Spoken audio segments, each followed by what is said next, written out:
பேர் சின் முத்திரை.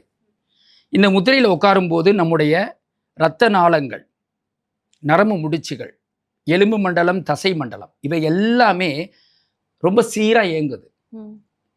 இப்போ உங்ககிட்ட நான் பேசிகிட்டே இருக்கும்போது என்ன பண்ணுறேன்னா, இந்த முத்திரையில் உட்காந்து பேசிகிட்டு இருக்கேன்னா ரொம்ப தெளிவாக பேசுகிறேன், சரியான முறையில் பேச முடியுது, நிதானமாக பேசுகிறேன். அப்போ நம்ம நிதானம் ஆக்குறது, நம்ம அறிவை கூர்மையாக்குறது இந்த முத்திரை.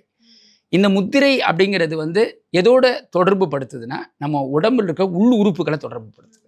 நம்ம பண்ணுறது எதில் பண்ணுறோம்? கைவிரலில் பண்ணுறோம். அதுக்காக இதுக்கு சமஸ்கிருதத்தில் பேர் வச்சுருக்காங்க, அஸ்த முத்திரை. அஸ்தன கைகள்னு அர்த்தம், கைகளால் செய்யக்கூடிய முத்திரை. அடுத்த முத்திரை இருக்குது காய முத்திரை, உடம்பு, உடம்புனால பண்ணுறாங்க. சில முத்திரைகள் இருக்கு. யோக முத்ராசனா, என்ன பேர்? யோக முத்ராசனா. முத்திரை வந்துருச்சு, ஆசனான்னு போட்டுட்டாங்க. அப்போ ஆசனானா ஒரு உடம்பு ஃபுல்லாக ஒரு ஆசனா பண்ணுறாங்க, அதுக்கு முத்திரை தான். அது உடம்பு ஃபுல்லாக சேர்ந்து செய்கிறோம், அதுக்கு பேர் என்ன? யோக முத்ராசனா. நிறைய முத்திரை இருக்குது, அது ஒரு உதாரணத்துக்கு சொல்கிறேன்.